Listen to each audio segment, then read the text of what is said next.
Hello, hello, hello. Good afternoon. This is Terry Coaxum. I'm the host of the Coaxum Report. And for those of you that are just tuning in, I am super delighted to be joined by my sister from another mister, my colleague, my sister Lynn Bromley. Lynn, how are you, beautiful? I'm well. I'm well. How are you? It's good to see you. Good to be seen and not viewed. Absolutely. It is truly a delight to have you on today. For those of you that are just tuning in, this is the Coaxum Report, and you can catch us on OurTV.network. You can download the app. I also encourage you to catch us on Apple, on Android, on Fire TV, on Roku, and of course, we are also broadcast live at WSTX Bloomberg Radio. And so we're national and international all over the world. And so, Lynn, you may get a friend that's calling you from somewhere in the Caribbean or somewhere else saying they saw you on a Coaxum Report. So I am delighted that you're joining us today. So, Lynn, this is an extra special occasion for me. One, I get to sit down and talk chop with my sister from another mister, something that we've done so many, many times. And then today, especially because of the election is going on, the importance of the election, how regulation and policy impacts our small business. And it's extremely important for us to be a part of the process. And so, Lynn, I want you to tell my listening audience a little bit about who you are and what you're doing now as the founder and principal of FinTech Advocates. I want you to talk a little bit about who you are first and, the space you play in as well as the space we played in together. And of course, then we want to talk about what you're doing now. So I'm going to talk from two places today. One as a woman, Yes. and two as a Democrat. So those are the two places I'm coming from unabashedly. So my history is, I did a lot of things. And one of the sort of important moments in my life, I was working at a technical college, encouraging women to get into trades and technology so they could earn a living wage. And I started lobbying the legislature to do things. And it was difficult. It was difficult to get the attention. It was difficult to organize the constituent groups. And so over time, I thought, okay, I need to help elect the right people so we don't have to always lobby the wrong people to do the right thing. So I worked on campaigns for a while, and then it's sort of a natural progression. You realize, the things I care about would be easier to impact from the other side of the microphone. So I ran office myself. That's so right. I served for 4 terms as a state senator, first Democrat ever elected from my district.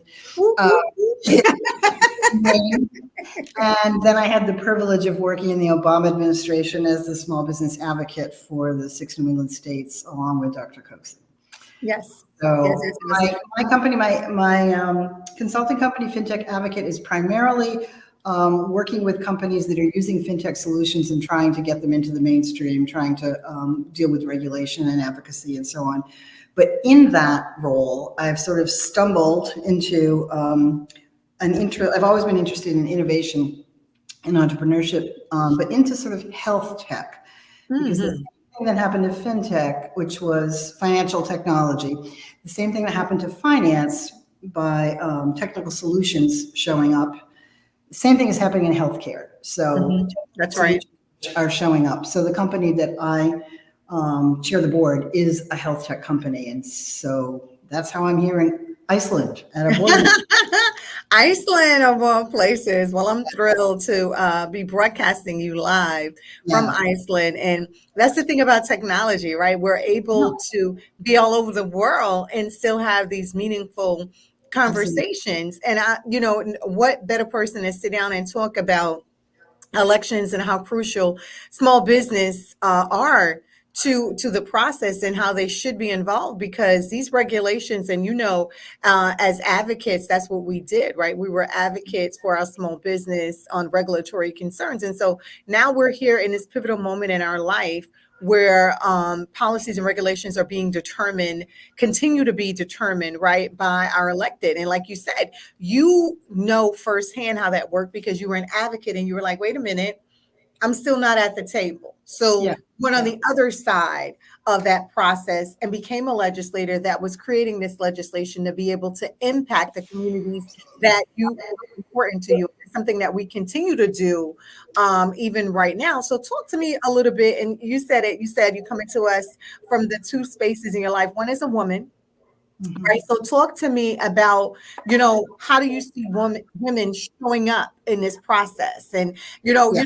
as women, we do everything, right? So we purchase for our families. We hold our families together. We make sure that they're healthy. Like we do a lot. So what do you think that women should be doing, could be doing, and are doing to make this process Yeah. work even better? So let me back into this a little bit. So as a Democrat with some years on me, Just a few years. what is happening now is the torch is being passed, and it's Mhm. important to mark that. Really Yeah, important to mark that. So I want to say very quickly, I was not happy with the process that delivered us right. our candidate, because basically it was rich people saying, I'm going to hold my breath and not, share toys and play with you unless you pick the candidate I want. That's not democracy. No. So that I object to. Right. However, the outcome of that I applaud. Right. So what's happening now is, like, when I was a Hillary delegate, and it was we were lifting up that she was the first woman, fill in the blank. Right. Now we're basically just showing up as women. We don't have to name ourselves as women. Right. So I think we're seeing how this next generation is, I don't want to say they think sexism is over, because they don't, but we need to focus on policy. We need to focus on how is our life going to be better. And note that we've basically lived in what I heard someone refer to as an abusive relationship for the last however many years. That's right.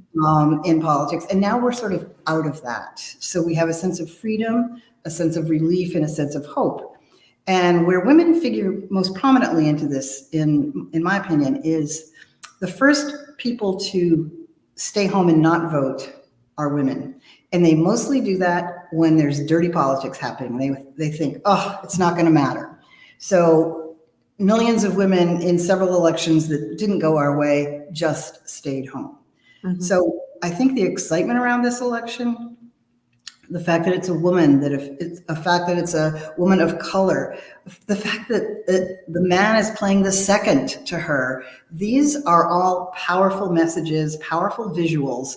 We don't have to name them like I just did, but we're responding to them. We're seeing what's happening about that response. So because we've been in this abusive relationship, because many of us have not had a voice, or not been able to find a place where a voice was heard, it's really important for us to decide what we want to say. That's right. So once the rallies are over, and once the election is over, and once the hard work of campaigning, and the field work and all of that stuff, once that's behind us, we have an opportunity to say, these are the things that are important to me. And we refer to them often as kitchen table issues. So basically, bread and butter, and how you pay for things, and how you afford things, and what And how helps. you get your whole dollar, Yeah, oh, for the same work, right? yeah, Those yeah, are all kitchen table things that we have been absolutely. having conversations around. And this is the time for us to now be at the table and not just on the menu, which is Right. what I refer to it with my students. But I want to back up a little bit, because what I'm seeing here, especially in New York City and New Jersey, Puerto Rico, the Virgin Islands, I'm seeing a movement that is so strong. Like you said, I Yeah, see the energy of it, yeah, right? I see so many people, women and men, yeah, that are coming together. Faith leaders are coming together. yeah, Ethnic groups are coming together. They're coming together around this candidate for so many reasons. Like our democracy, we're defending our democracy. We literally are looking at things that we did not like the first time around. We yeah, will not tolerate any time around, right? And we are standing up and standing strong. And we do that in so many ways. We do that with our quote unquote pocketbooks, right? We Yeah. do that with how we're spending our money, right? We do that with our voices. We do that with our faith leaders. We do that with our children. And now it's time for us to really stand strong. And like you said, be in a position to put it behind us, because we are standing for what we believe in at this time, right? Yeah. And Yeah. so, I mean, it's so important for us, because I remember having so many conversations with you about your mom and your grandmother and the strength of those women in your life that was able to help you pivot, to help you In a elevate system that did not recognize your unapologetically. value. Yeah. Right, unapologetically. And now we're in a place, right? Because I say it all the time, and I've said it before, and I'm hopeful for the day when I don't have to say it again. America is racist, but it is more sexist than it is racist. I can't Billy get Chisholm said that, and I God bless can't her, she was right. Yeah, yeah, she was right. Yeah. Yeah. Well, so I don't think a lot of people have said this before. I'm going to say it, so it's not my original thought. But I don't think Kamala Harris is creating the movement. I think she stepped up. I think the movement is happening, and her, the fact that we're going to have this candidacy of the next generation, the fact that it looks different than it's ever looked before. Those things are so energizing, and it's such a powerful message to people that have decided or have given up, like that there's no way I can impact the process. So I think we're taking back our country. I think we're going to be able to be a proud American again, because we haven't really been able to be that. I mean, there may be people listening in that don't feel this way, but this is a powerful truth for me, that our best selves as Americans has been hidden from view in the past years, and we're feeling that again. And that is, it gets to our core identity, and it's extraordinarily powerful. We're seeing that happen right now. But again, those of us that have been through the process, it's, applause and signs and showing up at rallies is fun, and it's energizing, and there is pick and shovel work to be done. And so don't stay home, And not only don't stay home, include those people that may not get invited to those calls of the 44,000, right? Those are the folk that we want to make sure that we're engaging and keeping engaged. And we had a couple of conversations leading up to this one. One last week, I had the honor to have Dr. Hazel Dukes, NAACP on. And then before that, I had Lori Favors Daniels, or Laurie Favors Daniels on, and she's with the Center for Social Justice at Medgar Evers College. And we talked about this. We talked about how important this is going to be right now, but also making sure that we're including those voices that are not heard, right? For me personally, it's my students, right? Let me say a bit about that, which is recently, with the way we focused on identity politics, we've been splintering ourselves in groups. And that we need to get over that. We need to have an understanding that you and I don't have to agree on every policy, but we sure have to be able to talk about it. That's right. So, communication is key. Thinking about a coalition of women, Black women, white women, immigrant women, just a coalition of women that is not fragmented in our approach to the process. It's dizzying to me in the potential that has. Right. Because now we need to lean into that. We really need to lean into that. Yeah. And this is something that we had the pleasure of leaning into as a group when we were regional advocates. We had so much diversity, so much energy, so much experience, and all of the women that were part of our sisterhood, right? And it we were a majority. 7 out of 10 of us. Yeah, 7 out of 10 of us were women. So that's why I referred to Lynn when she came on as one of my 7 sisters, right? Yeah. My 7 sisters in government, we all had very diverse backgrounds, and we were able to do some powerful things together collectively. I mean, Yeah. even my show right now, and I don't know if you noticed, but it's based on various best practices and big ideas. And then, of course, ending with solutions, right? Yeah. And these Yeah. were all of the things that we did when we sort of kind of took the show on the road to Yeah. all of our different town halls and the different things in our varying communities, that we were able to bring the White House to the doorsteps and the doorsteps back to the White House, right? So this is, I mean, that movement of just women, no matter what your race, your ethnicity, And uh, even your party, I or mean, your because party. there's Yeah, so much that we agree on. And we're also more than 50% of the population. So hello, we have power, and we will have, our power can be spoken and exercised in coalition. Let me say a quick thing about white women my age. I felt I missed my turn when Hillary Clinton did not win the election. And so I thought, oh, okay, a white woman isn't going to get it, but a Black woman is. That was a moment. I had a moment of that. And if there are other people out there that are having that moment, we need to get over that, because the issues of women there are issues. that's it. So however this happened, that a woman is our candidate and a That's right. man is her second, a white man is her second, is amazing. Just that visual. So any of us that are my age that felt we missed our turn, we will have our turn. Our daughters will have their turn. Our granddaughters will have their turn.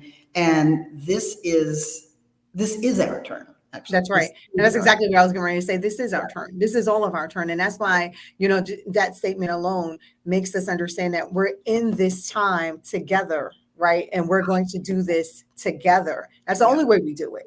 If we don't come together, I don't want to have a rally with a pink pussycat hat after the fact, right?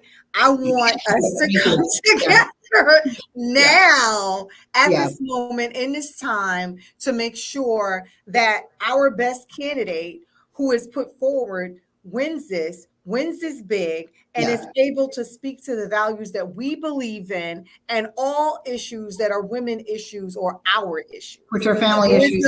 There is no reproductive for you but not for me. It's everybody, right? There is no family and there's no pay equity for you and not. No, it's everything together. And that's why this is so important. This moment is so important for us, and I'm really excited about it. I will be at the DNC. I'm super excited that I will be there. They're doing things a lot different this year, but I'm hopeful that we're going to be able to take this thing home in a big way. Because, I mean, Lynn, we talk about it all the time. There is so many shared experiences among us that we must collectively do this thing together. There's no different way about it. And then when we talk about small business, and I talk to and some small business are saying to me, oh, I don't have to worry about the election. I'm like, oh, you do. Because the regulations and the policies are impacting your business every single day. And if you're not at the table, you're on the menu. It's not. I mean, I think small business is to the universe of business what women and minorities are to the general population. In other words, small business might think that big corporations are advocating for the same things that would be helpful. They're not. So it's a similar kind of thing. Small business has been marginalized in terms of their voice and access. That's right. And, that's really important. I want to say something about cross-generational conversations too. Those of us that worked on campaigns, love campaigns. I couldn't run a campaign today. There was not social media the way there is now. Our social media strategy was, telephones, like landlines. I'm not quite that old, but our polling techniques stink because we don't have a good strategy now that people don't have landlines. So this generation coming up is going to solve those issues that we're not up to. However, we know where the alligators are. We know a lot of stuff that doesn't work. We know things that, let's just say, we don't want to leave the planet before this next generation has access to our data bank, if you will. Not all of it is going to be knowledge. It's institutional knowledge, right? It's institutional knowledge. Yeah. So though I think the generation that we're passing the torch to is going to be calling the shots. They're the ones that are going to win this election in terms of turnout and new voters and all that sort of thing. However, what we know about politics and what we bring is really important. And that, again, this is we've sort of flipped the script. We need to feel included, which is kind of ridiculous when you think about it. Right. So I don't want to say just because we're old, don't forget us, but First of all, you're not old. That's no, number one, right? But the theme is technology is changing even as we speak. Like I'm doing a workshop at the Somos conference. It's actually the New York Hispanic Chamber of Commerce. I am doing a conference around AI. Because it's really important for my small businesses to understand that AI can help them work smarter and not harder, right? Yeah. So bringing in companies like Google and bringing in Workforce and Amazon and all of these players and having my legislators sit at the table together and say, okay, here is how we make this accessible to our small businesses. Here is how we help them to understand how important it is. Like all of these things are really, really important, but this is the technology of today. I had the pleasure of running one of my friend's campaigns. He ran for controller, and then I did his New York State Senate reelection campaign. And the way that we look at the numbers and the way that we look at the district is totally different from when I first came in the game at 16 years old, right? I mean, it's totally different, but it's also important to have that kind of knowledge and information in my heart and in my mind and in my DNA in order to do what we do now even better. So you're absolutely right. You're a bridge builder. That's your skill. You have many, but that's a primary skill of yours. So that skill is you're going to employ that in this election and beyond the election in how we're going to build policy and how we're going to grow the economy and how we're going to share more equally in success. Right. So everybody that's hearing this, every woman, I'm going to speak to women primarily, but every woman that is maybe on the edge of the process and not sure what to do, just simply think about what you're good at. Or think about it this way, think about what you love and how can you employ what you love in this process so that you are fed by it, not depleted. And if women do that, I mean, we're gonna win. Right. But, that's powerful. Yeah, we're gonna win. But and it's something about doing what you love, right? Because then it's not work. Right. It's not work when you do. Well, we forget this is a woman thing too. The things that come easiest to us are our strengths. We learned this together, didn't we? Oh, yeah, we and did. We think that, if it's not hard, it's not useful or not important.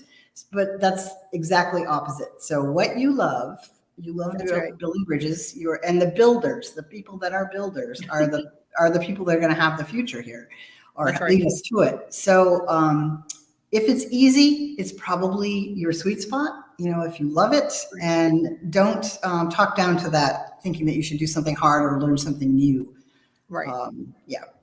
And I mean, this is also, and this is important stuff. Like you're bringing in so many different feelings of what really you're hearing and what you're seeing and what you're feeling, right? Yeah. And it's important for those that are watching this show today to understand that we are the generation builders, right? So when we look at Lynn and all of her knowledge, skills, and ability and everything that she's done and running for office, when she realized that she wasn't at the table as an advocate completely until she started actually being in the seat to write the legislation, to be in front of folk, to make sure that changes were happening.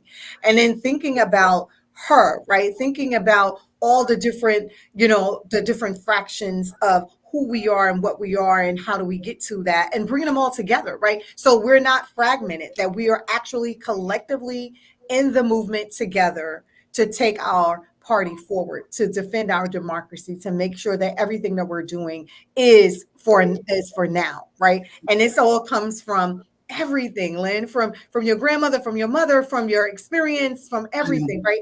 And then putting a name to it, saying, hey, when I was a delegate for Hillary, and I felt like when we didn't win, and mind you, I was all in for Hillary as well, that we missed our moment. this is the moment. The Yeah. moment is now. And that prepared us for this. I mean, I look at Shirley Chisholm, right? And I look at everything that she did to Yeah. get us here.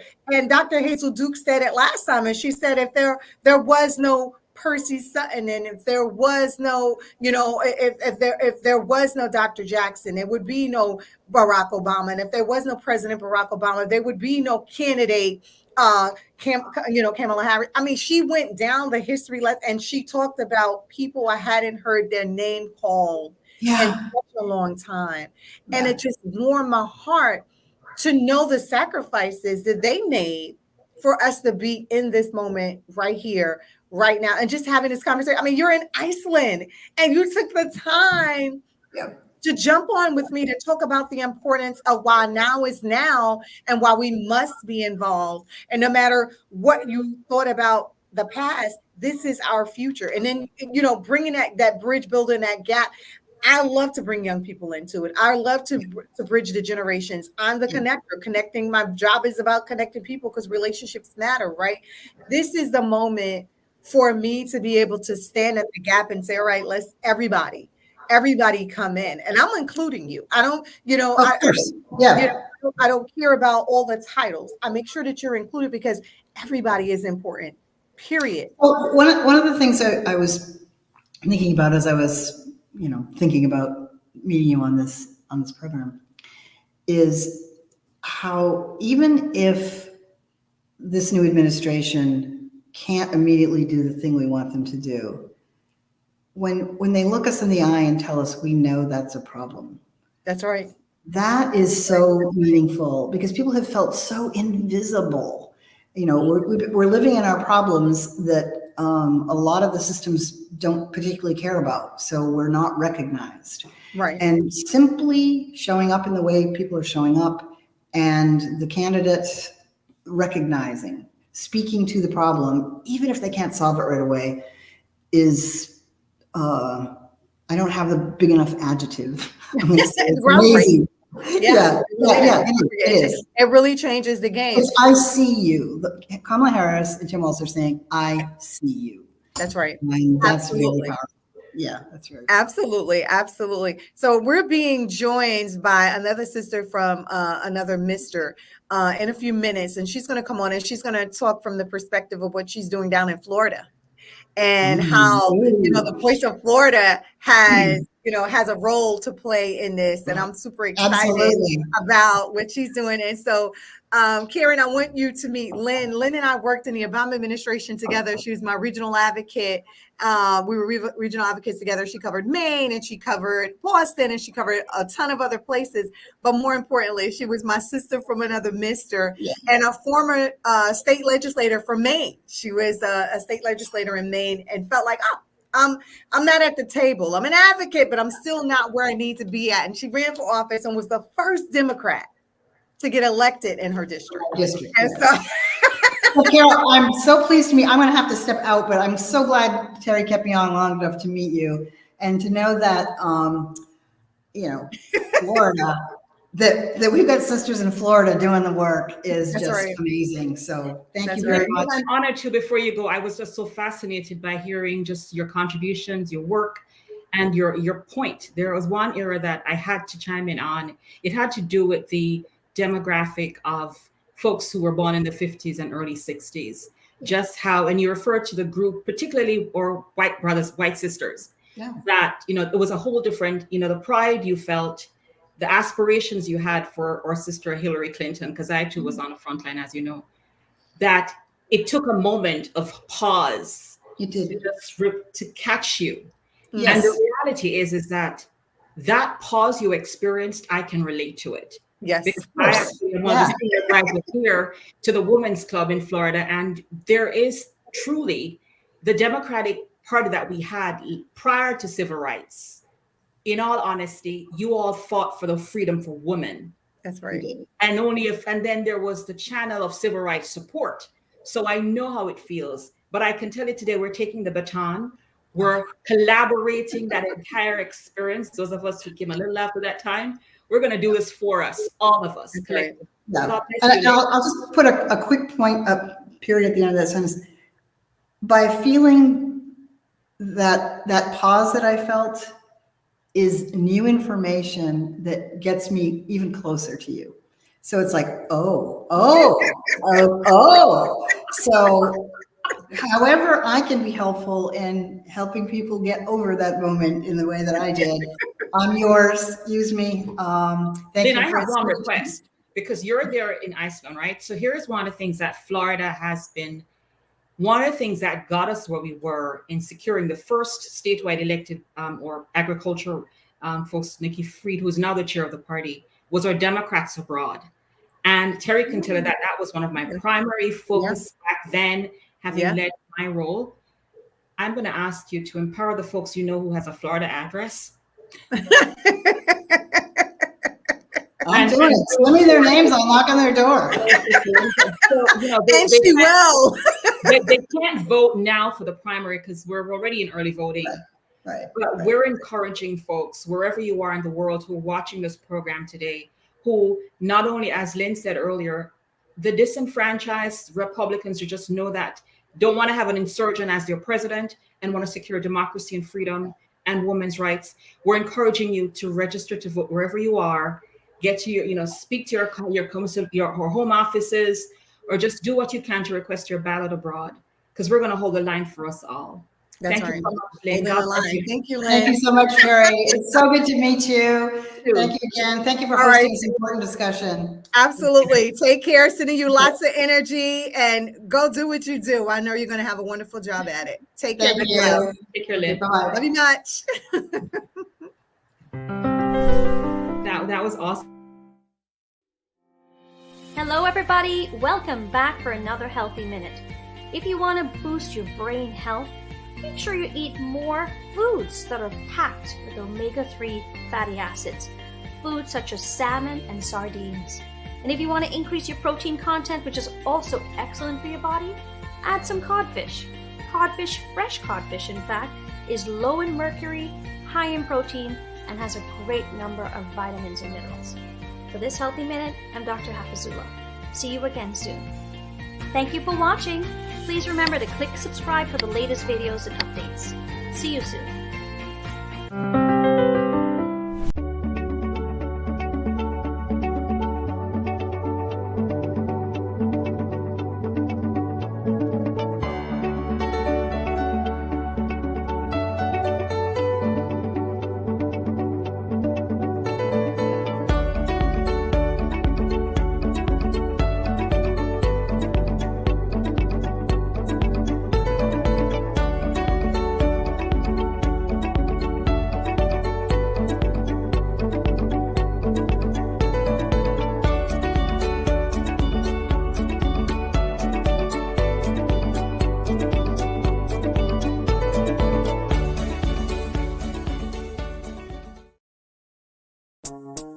The voice of Florida.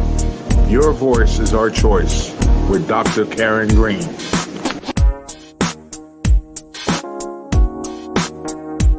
Wow, c'est choix nous.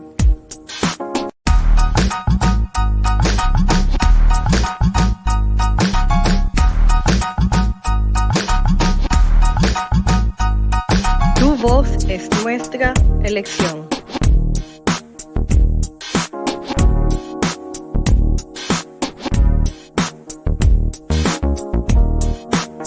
Ta voix, c'est notre choix.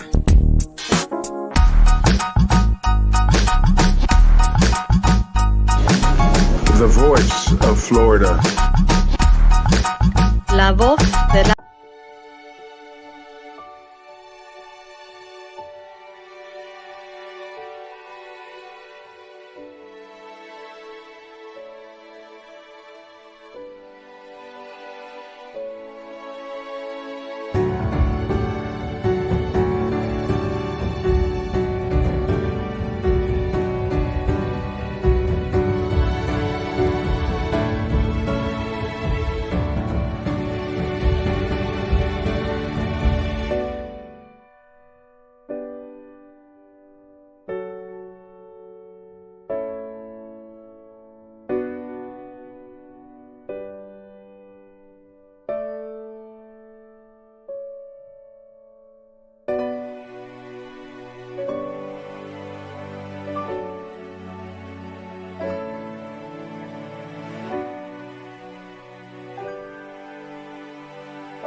I used to watch BET, MTV, VH1, now I watch Tempo. Soca, Calypso, Reggae Dance, oh, don't stall, better get tuned in to the tempo.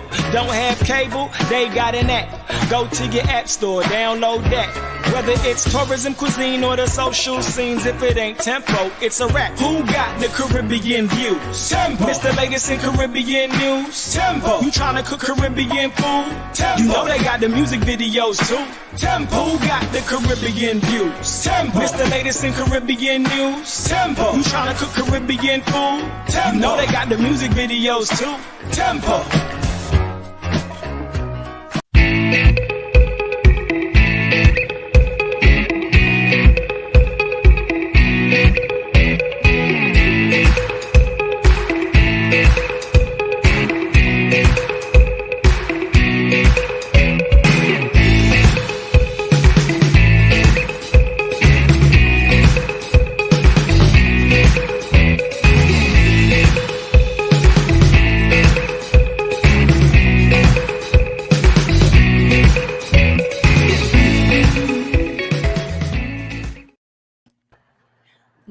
Welcome back to the Coaxum Report. This is Terry Coaxum, and I've been joined by Dr. Karen Green, the voice of Florida. I'm so super happy to have you on. Karen and I have worked in so many different capacities together. It is always a treat to get you on the show, Karen. Talk to me. Tell me a little bit about, that was a powerful conversation that just ended with Lynn Bromley. She's amazing. She's doing some amazing things. And you did let her leave with a charge. To work, because she loves the work too, right? Absolutely. And she talked about that. It's always a blessing to be with you. I feel like we're empowered even more now, and from my faith, where more than one of us are gathered, the work begins. So here we go again. That's right. It's exciting. We now have a whole new vision. Part of what Lynn just said, she said one of the things she stated was that it's not Kamala that is the force. It is the force that's Kamala. And in a sense, it is both.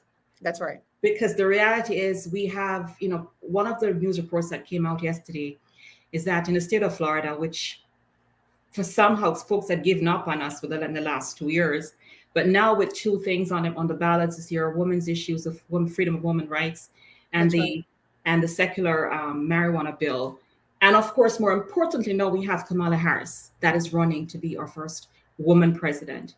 That's right. And it seems from the numbers we're looking at statistically, she's head on to win this outside of being a nominee. But one of the challenges we face in Florida is that there was a mass call of invitation for a lot of Republicans to register to vote. We've had to deal with a few challenges here where our voting was almost a level of suppression hit us in Florida. Whoa. Redistricting happened within the last 4 years. As you know, the maps were redrawn. That's right.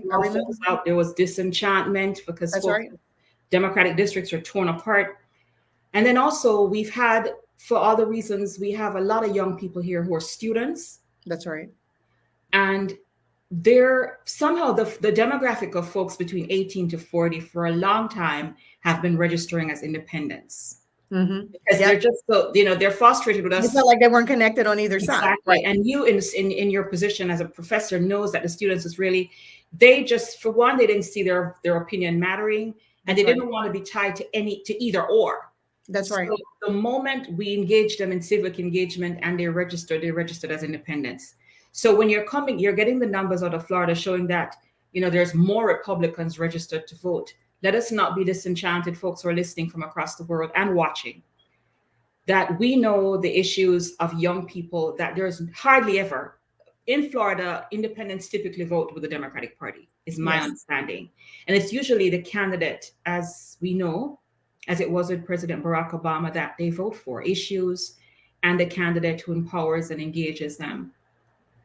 I'm seeing from where I am in Florida that there has been there's almost a process of excitement, reconversion. That's right. There are so many folks who just really are out there, and we know we will not see all the numbers in the primary, but I'm entrusting because of who we see now, even canvassing, and just getting engaged that we're going to have this. I see Florida really surprising a lot of folks.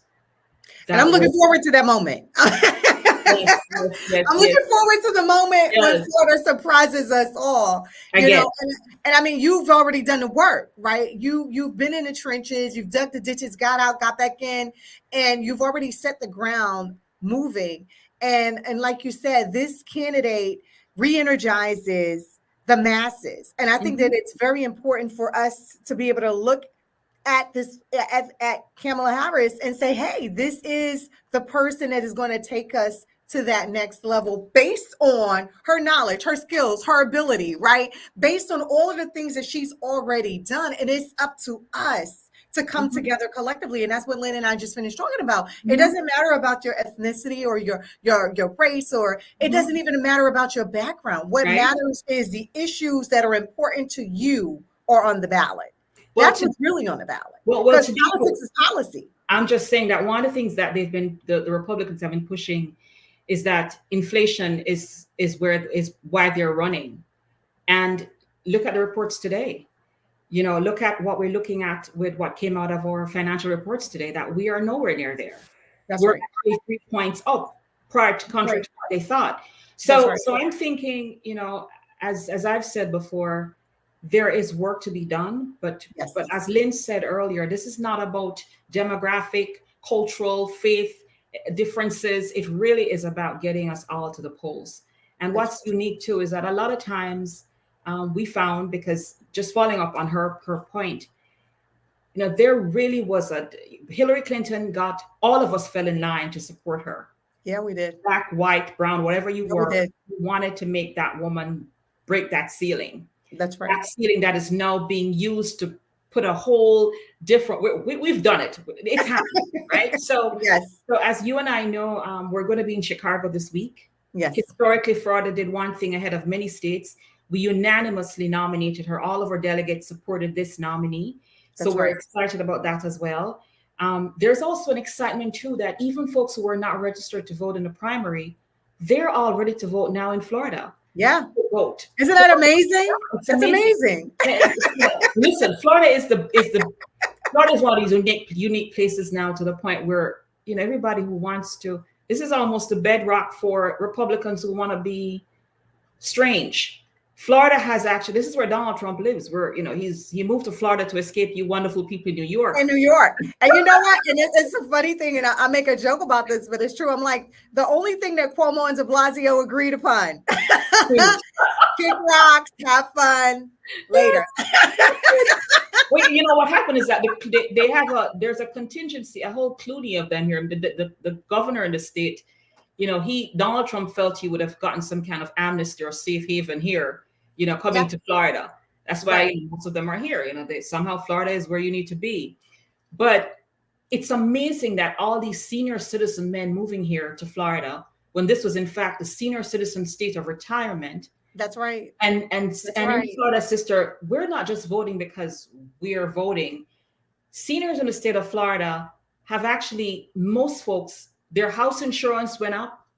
You know, it's a hurricane zone. The challenges they're facing economically, but these wealthy older folks moved to Florida, and the folks who are, you know, within the class of fixed incomes, senior citizens, they're folks who still retirees. We still don't have Medicaid expansion in Florida. Wow. And this is it's where time to change that. Oh, girl, please! It's time we have to do this. Yeah, we do. And I'm just so excited. And that's why I'm super excited too. Like the energy. I mean, I'm looking at my students. I'm talking to my students. I'm having my students talk to other students, right? I'm having my friends that are in small business talk to other friends, especially the friends that felt like, well, and this is something that Lynn talked about too, the small businesses that are marginalized, thinking about the big business. I'm like, this is the same thing. Like you have to be at the table or you're going to be on the menu, period. Right? So you have to be there. And so I'm telling my contractors, you have to get involved. Oh, it doesn't have anything to do with me. It has everything to do with you, because policy and regulation is what your business is being managed by. Like if you're not on top of the things and the changes, you're not going to be able to survive in your business. And they're looking at it like, wait, that impacts me? Yes, it does. Well, let Those me tell regulations impact you. The you, it policies does. impact you. And if It you're not at does. the table, you're on the menu. It's not that decisions aren't being made. They're Mm-mm. being made. You're just not involved in the decision-making process. Well, that's one of the things that we're going to continue to do to edify our communities, because municipal elections, as you just said, is local. That's All right. these All regulations, politics is local. it's that's the whole point, that a lot of folks sit back, and particularly here in Florida, where it's not just tourism as our primary industry, but there's a whole lot of small business opportunities and technology, and a lot of folks have really not experienced this because of the challenges we face, right? That's So right. I'm excited for the fact that the industries that have been affected in Florida, because with tourism, there's also a big boom of real estate, right? Yes, And that's right. construction. That's right. And here's the unique thing. The industry that has construction has a lot of immigrants.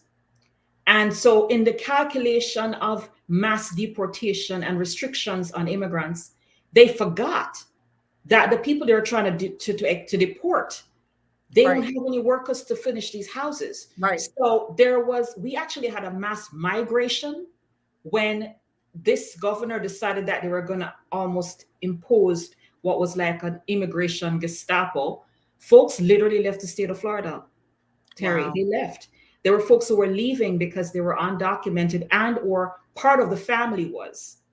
Right. And so now with what Joe Biden has promised us, where you now have an opportunity to file for your spouse. That's right. We're looking, so there were so many industries that were affected. And this is why I'm so hopeful, because contrary to what people think about our nominee, soon to be president, that she is unfamiliar with immigration reform, I beg to differ. That's right. Because I believe that people who've paid their taxes, who've contributed to the fabric of this country, the process of immigration reform with a process of naturalization to citizenship, That's right. it's the only way we can actually get past this spot. And That's so, right. we hear it every day. The number two things they're arguing about is inflation and immigration. What else? There's nothing else the Republican Party is throwing out there, because they can't go on economics anymore. The numbers are showing employment is high, or That's right. inflation numbers have increased. So what are they going to talk about? That's right. That's So right. And that's why but it's really important for us to continue to make sure that there's clarity in this message, right? So and to make sure that we are giving the facts, right? Mhm. Facts matter. Oh, Facts absolutely. matter. Absolutely. And that, and we've seen incidents where things were incorrect, right? But we're here to make sure, and even on this show, we're here to make sure, look, these numbers are up. That it's different than what they're saying. Mhm. Here is the real truth, right? Behind all of the issues that impact your life. And this is why you need to be involved with the process so that you're able to move forward. And that's why it's so important to have you. That's exactly one of the reasons why I took it on myself, to make sure that messaging, information is going to be dispersed without any level of coercion, or just let them have the truth. That's because right. you and I know we lost Florida because of misinformation and propaganda in Miami-Dade. A county that has the most diverse folks from Central and South America, where they're dictatorship countries, and yet people were misinformed. That the Democratic Party was a socialist party that was going to change things. And guess what? We have a token to correct the propaganda, where Donald Trump, who has declared himself that when and if he becomes elected, he's going to be a dictator first day. So we just need to be putting that out there every day. You are running from dictatorship leaders, but this guy you're getting ready to vote to be president is telling you he's going to be a dictator, and he's promising to have mass deportation. And he's promising you that your folks who are not of what he sees of European descent is not American. And this is important. Like, all of this is important, especially in this time, for us to make sure that there is clarity, that there is messaging, that there is, we're checking the facts, and we're checking them twice, and making sure that the people that will be impacted the most understand what this really is and what this isn't. And that's why, it's good. And that's why we're on the show. We're on the show today to really bring clarity to not just to talk about the energy around the nominee and the impact that all elections, which are local, all politics is local, are having on this moment. Like, we need to make sure that we're involved. We need to make sure that we're clear. We need to make sure that we're on one page. And as Lynn said, we're not fragmented. We need to make sure that we're not fragmented. And that's how we're going to win this. And that's how we're going to pull everything forward. Because like you said, you're the voice of Florida, Karen. And you have your hand on the pulse of what's going on there. Because you've been in this game long enough to understand what is correct and what's incorrect, but more importantly, how to change it, how solutions. And that's what we're all about. We're all about, at the end, we can talk about the doom and gloom, but we want to make sure that people understand what the solutions are to make sure that we're all moving forward on a positive path. And that's one of the reasons I love your show, because one of the objectives you have is that what is the solution? You've always said it. When you leave here, we can talk about it, but what are we going to do about it? That's right. That's always been a fascination to me with how you proceed to wrapping up your program. I believe that we also need to not only consider our value of our choice, but also remember the power of our economic collaboration in this country. That's right. Women not only inspire, nurture, but we economically, we're the contributors to this country and to our society. This is, if we don't spend, where's the money? And we're spending it on family. We're spending it on our household. We're spending it in our communities, in our churches, our faith. We're the ones that are making the decisions about our family each and every single day, holding them together, whether it's their health, whether it's the education, whether it's equity, whatever it is, it's us that are doing it. And that's why it's so important for us to understand that this is the moment for us to really be involved and to make sure that others are involved, and that the information, like you said, Karen, you making sure that the misinformation and the propaganda is being disbanded, and you're making sure that there's clarity, there's transparency, right?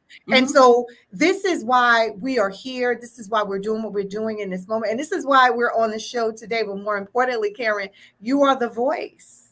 And so I'm looking forward to this upcoming week.